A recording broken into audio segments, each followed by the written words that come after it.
भोला जी के दूरे बान गहरिया छलके ना दिह तू गहरिया सुन भोला जी के दूरे बान गहरिया छलके ना दिह तू गहरिया सोची बतिया मने मोरा डरे कवरवाए बम लच लच करे कवरवाए बम लच लच करे कवरवाए बम लच लच करे बोल बम जैसी बोलत रहा चलत रहा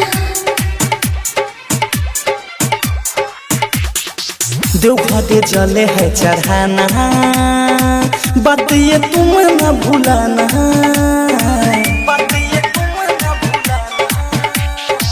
सावन का पहला सोनारी जगदी हाजिरी लगाना सुना सुना डाकू बम देखा थक गईनी हम लेला हमारो कावर तनी धैली ही दम कुछ हो ही ना भोला के दया पड़े कवरवाए बम लच लच करे कवरवाए बम लच लच करे कवरवाए बम लच लच करे बोल बम जैसी बोल बम जैसी फिर से बोलो जैसी जैसी बोल बम का नारा है बाबा एक सहारा है बोल बम का नारा है बाबा एक सहारा है पाँव में पड़ेगा न फोड़ा चुभेगा यहाँ करे न रोड़ा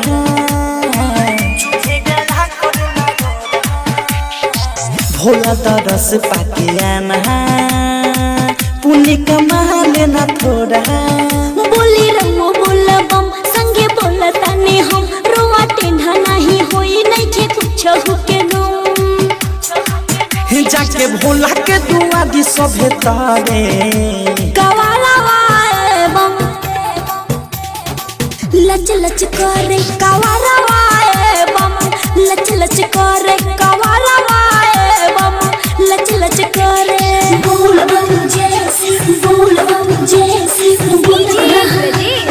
चल रहा